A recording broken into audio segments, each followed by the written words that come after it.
imaginar que em uma semana a gente conseguiu realizar 250 testes, é uma quantidade razoável da nossa população prisional, né? E a gente não conseguiria sem essa parcela. O projeto Prevenir e se Libertar consiste no desenvolvimento de ações continuadas de prevenção ao HIV/AIDS e demais ISTs, realizadas pela Associação Prudentina de Incentivo à Vida, com o apoio do Fundo Positivo. Foi excelente, a gente descobriu casos novos, tanto de HIV quanto de hepatites, todos já estão em tratamento, interrompendo esse ciclo, né? E trouxe uma parceria muito boa, que foi a gente levar o conhecimento para a população privada de liberdade. Não somente para eles, como para os profissionais que trabalham aqui de diferentes áreas, seja segurança, saúde, de todos os outros setores que estiveram juntos envolvidos, né? A gente levou esse conhecimento para essa população, eles adquiriram novos conhecimentos. O teste aqui é livre demanda, eles pedem quando tem desejo e a gente sempre realiza, né? Só que a gente não tem braço para fazer de toda a população igual a gente gostaria. Alcançar tanta gente ao mesmo tempo, né? Então, isso foi muito importante dessa parceria. A gente conseguiu abraçar uma grande parcela da população, em especial os LGBTQIA+, né? Que foram os que mais participaram da ação. O terceiro andar do pavilhão H é exclusivo para gays e travestis. Fora da cadeia, você já tinha tido um romance? Não. Nunca tive envolvimento. Mas teve com namoradas ou com... Não, sim, com certeza, mas nunca tive relacionado com travestis. Mas agora tô relacionada.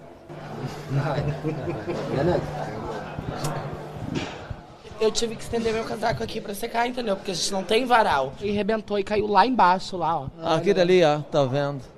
O espelho também é um meio de se comunicar com os outros presos. Então ela ganha bastante, então ela tem vários namoradinhos. Olha, que vergonha. A SAP tem uma resolução anterior a essa resolução do STF, que é a resolução SAP número 11 de 2014. E lá, já nessa resolução, ela vem sendo aplicada desde então, que é esse cuidado aí de poder entrar dentro das unidades prisionais masculinas para a população LGBTQIA+, de peças íntimas, o uso de cabelos na altura do ombro, o respeito de receber uma visita que também tenha a orientação sexual respeitada. Ou seja, desde então, a gente vem trabalhando com essa população. A equipe aqui específica de reintegração e atendimento à saúde já faz um trabalho pioneiro, anterior inclusive a 2014. Desde 2010, 2011, a equipe técnica já olhou para essa população e acolheu, né, fazendo vários trabalhos onde se procurava atender as demandas trazidas por elas através dos grupos. Trecho da Resolução SAP 11, de 30/1 de 2014. Artigo 1º. As pessoas privadas de liberdade ou que integram o rol de visitas das pessoas presas devem ter preservado o direito à sua orientação sexual e à identidade de gênero.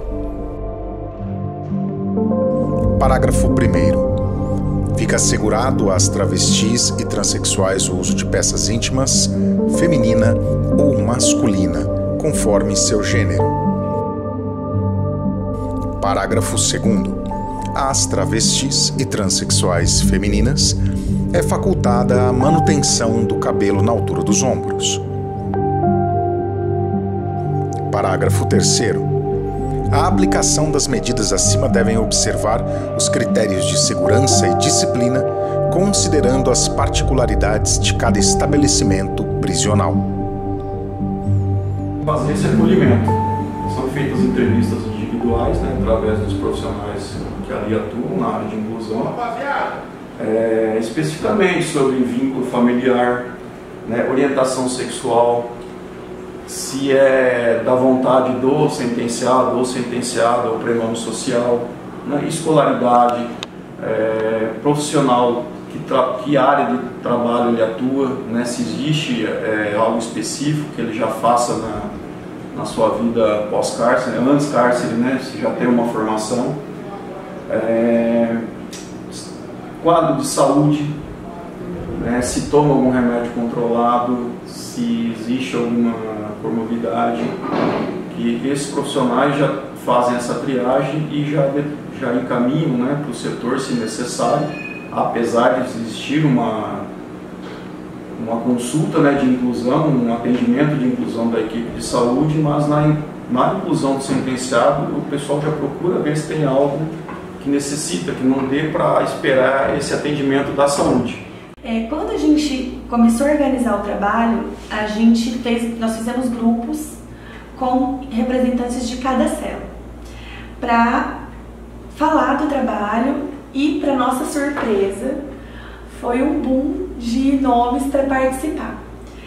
Inclusive, a gente nem conseguiu atender todos naquele período que vocês estiveram aqui realizando o trabalho. Nós tivemos que estender isso e ainda estamos atendendo a demanda que quiseram fazer os testes, que tiveram curiosidades ou que buscaram alguma informação adicional que nunca tiveram não sabiam dessa possibilidade. Né? Então foi pra gente assim, gratificante do início ao fim. E quando eu fui fazer os grupos, a partir do primeiro grupo que eu fiz, que eu vi esse feedback, eu falei, nossa, é o caminho, é esse, né? A informação, disponibilizar.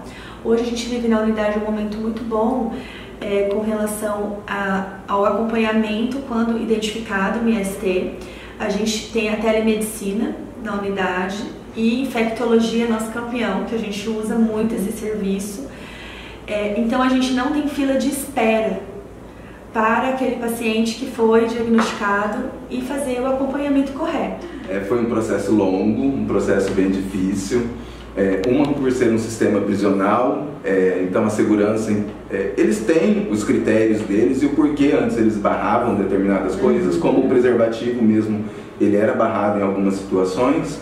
E aqui a gente tem uma população diferenciada, que é a população LGBTQIA+, onde a gente tem muita trans e travesti na nossa população prisional. Dificultava muito isso antigamente, lógico, com a ajuda das leis e tudo mais, e a saúde, serviço social sempre conversando com a disciplina, orientando sobre direitos, sobre deveres, incluindo, deixando eles cientes das nossas obrigações quanto profissionais de saúde, né? E o que a gente quer evitar com a demanda da distribuição gratuita e livre do preservativo, o direito de uso, porque a gente vai, inclusive, beneficiar a própria unidade prisional, porque a gente vai ter menos adoecimento por diversos outros fatores, né, se as pessoas usam. Então, ao longo dos anos, foi se construindo essa relação com as outras áreas envolvidas dentro da penitenciária, e hoje sim, hoje é tranquilo, a gente tem uma relação muito boa com o CTA, que nos fornece os preservativos, vem alguns da Coordenadoria de Saúde, mas muitos a gente pega também no CTA, a gente consegue inclusive o lubrificante, só que é uma quantidade menor, porque o CTA não tem tanto para disponibilizar, né? Mas a gente disponibiliza também para aquelas que desejam fazer o uso, só que a gente orienta algumas coisas. E cotidianamente a gente sempre está orientando sobre o uso do preservativo, a importância, como que coloca, como que retira, né? Já teve situações de que elas já estão tão orientadas sobre todos os perigos que elas correm caso rompam um preservativo, rompeu o preservativo, ela já procura segurança já entra em contato com a gente já faz a PEP no momento, não deixa passar o tempo.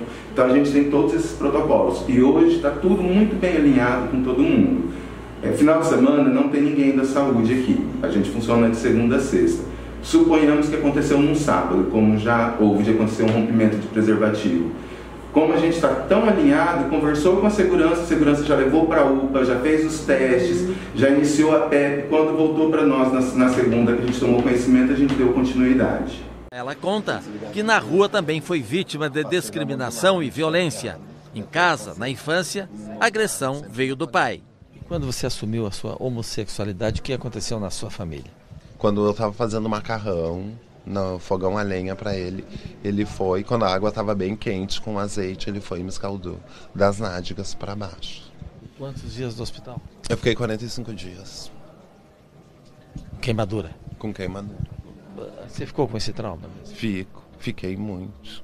Como ele falou para mim esquecer que eu era filho dele, eu esqueci que ele era meu pai. Nunca mais teve. E isso, nos nossos grupos da reintegração, é trabalhado muito isso.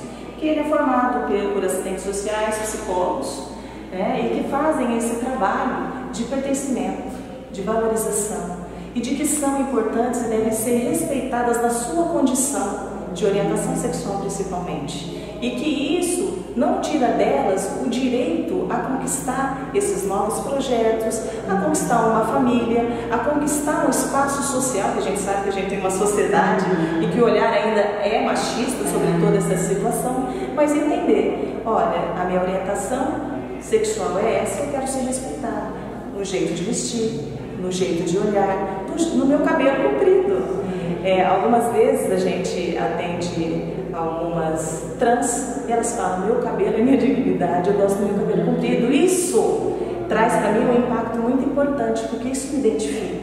Mas não tinha nada que materializasse esses direitos e era muito difícil colocá-los em prática justamente por isso.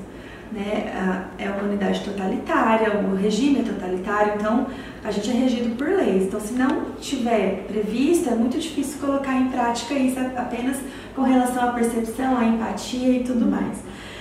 Quando eu entrei na unidade, existia um trabalho já que a psicóloga Ariadne e a Rosenir, assistente social, a Ariadne está aqui na ativa, a Rosenir já está aposentada, e que essas alas eram alas concentradas em um raio da unidade, em um setor da unidade, só que elas não tinham os mesmos direitos que o restante da população. Por exemplo, visitas. Isso não era uma regra da unidade, é entre eles, era da própria população carcerária que estabelecia isso. Foi feito um trabalho de conscientização com os heterossexuais, para poder entender e falar, olha, eles têm direito tanto quanto vocês, elas têm direito tanto quanto vocês. Então foi feito um trabalho de formiguinho. Aí veio a resolução de 2014, que aí concretizou muitos direitos ali, a questão do cabelo, a questão do pronome social, e isso fortaleceu aquele trabalho que elas já vinham fazendo, né? E era um trabalho diário. Era um trabalho diário e exaustivo, porque sempre foi assim, agora não vai ser mais assim, né? E não é, a gente tem que pensar na individualidade de cada um. Além da integração e da saúde também, o trabalho em conjunto com o trabalho e educação, que infelizmente a parte de trabalho a gente não consegue atingir o que gostaria.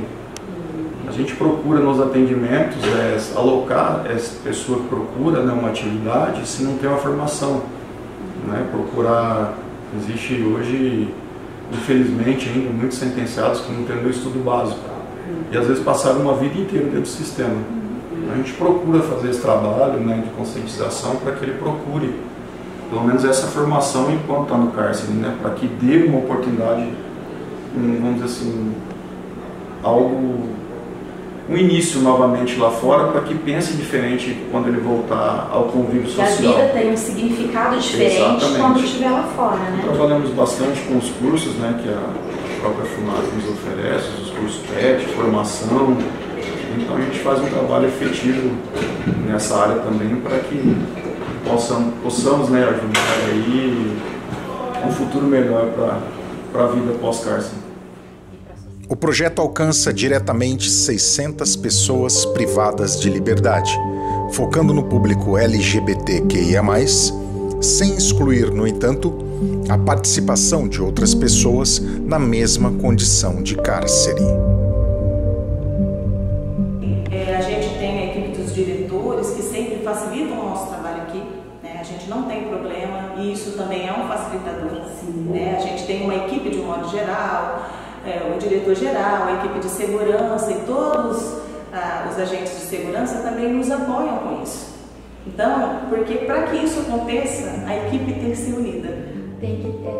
O trabalho em cada unidade se dá com intervalo quadrimestral, registrando encontros mensais focados na difusão de informações sobre prevenção, sensibilização para a testagem de HIV, sífilis e hepatites B e C, incentivo à adesão da terapia antirretroviral e combate à discriminação e preconceitos. E outra coisa que foi importante também foram a busca dos sintomáticos respiratórios que a gente fez junto com vocês, A gente descobriu mais 4 casos de tuberculose depois, através da pesquisa que vocês fizeram. Quem tinha ou não, quem era elegível ou não para o teste, né? Então isso também foi muito importante, porque senão passaria despercebido. Falando do cárcere, a pessoa ela perdeu o direito de ir e vir, mas os outros direitos elas precisam ter assegurados, né? E elas vão voltar para a sociedade, mas essas pessoas que não se veem assim, não se assumem assim, né? Cedendo à pressão social, né? Como que ele vai se comportar, como que ele vai ser visto, como ele vai ser julgado, né? E aqui no sistema é o reflexo de tudo isso, né? Aqui vem tudo isso, tudo junto e misturado. Tudo junto, verdade. É um combo, né? É um combo.